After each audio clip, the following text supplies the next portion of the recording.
Hello hi नमस्ते प्रणाम दोस्तों, आप लोग कैसे? उम्मीद करते हैं मेरे सभी फ्रेंड अच्छे होंगे, स्वस्थ मस्त एकदम ज़बरदस्त होंगे दोस्तों। तो शोभा देहाती ब्लॉग आज लेकर आई हैं बहुत ही सुंदर धमाकेदार ये जच्चा बच्चा गीत। गीता जय ब्लॉग लेकर आई है जच्चा बच्चा गीत।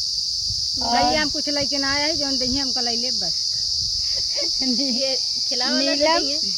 नीलम अवधि गीत भैया ये लेके हुआ है जब दे दे जब सब बटोर के लेके चली जी। तो दोस्तों चलते हैं चुटकुला नाच गीत, मतलब चुटकुला उठान गीत। एकड़ जमीनिया दे भाई बेटी का, एकड़ जमीनिया दे भाई बेटी का, दोकड़ दे भाई दामाद नदिया काजर लगाओ, अरे दूकड़ दे भाई दामाद नदिया काजर लगाओ, अरे दूकड़ दे भाई दामाद नदिया काजर लगाओ,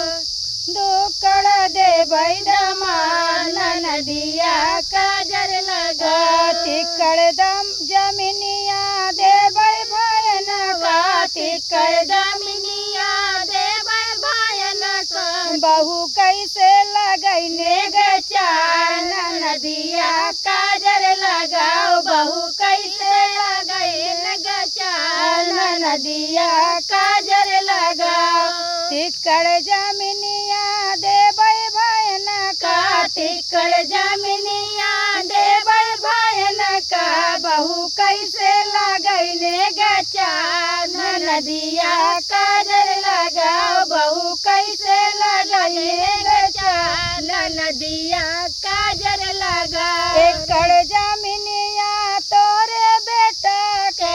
एकड़ जमीनिया तोरे बेटा कर दे, दोकड़ बहू के तोहार नदिया काजर लगाओ, अरे दूकड़ बहू के तोहार नदिया काजर लगाओ, रे तिकड़ जमीनिया तोरे नाती करे तिकड़ जमीनिया तोहरे नाती करे काऊ बचाने गचार नदिया काजर लगाओ, अरे काऊ बचाने गचान नदिया काजर लगाओ, अरे काऊ बचाने गचान नदिया काजर लगाओ, मेरे लालन के घुंघराले बाल नदिया काजर लगाओ, मेरे लालन के घुंघराले बाल नदिया काजर लगाओ,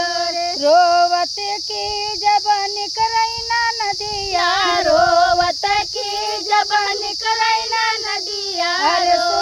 रोवत की जबान करैना नदिया, रोवत की जबान करैना नदिया, अरे हंसतई के निकरई दामाद नदिया काजर लगाओ, अरे हंसतई की निकरई दामाद नदिया काजर लगाओ, अरे हंसतई की निकरई दामाद नदिया काजर लगाओ, रोवत की जबान निकलई भायनवा, रोवत की जबान निकलई भायनवा, अरे काऊ बाटहिया हमार नदिया काजर लगाओ, अरे काऊ बटहिया हमार नदिया काजर लगाओ, मेरे लालन के घुंघराले बाल नदिया काजर लगाओ, मेरे लालन के घुंघराले बाल नदिया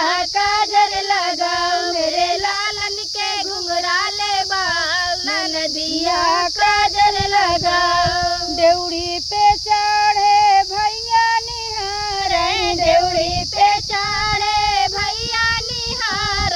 देउड़ी पे चढ़े भैया निहार, अरे जबवा से बटुआ निकाल नदिया काजर लगाओ, अरे बहिनी सब रखिले नदिया काजर लगाओ, अरे बहिनी सब रखिले नदिया काजर लगाओ, गले से अपने चैनिया निकाल, गले से अपने चैनिया उतार, अरे जीजा का दे पहिनाई जीजा खुश होई जाए अरे जीजा का देखी पहिनाई जीजा खुश होई जाए मेरे लालन के घुंघराले बाल नदिया काजर लगाऊ मेरे लालन के घुंघराले बाल नदिया काजर लगाऊ मेरे लालन के घुंघराले बाल नदिया काजर लगाऊ भैने के सर पे हथवा फेराई भैने के सर पे हथवा फेराई बहरा रहा मुस्कान नदिया काजल लगाओ भरे जा रहा खुश रहा नदिया काजल लगाओ भरे जा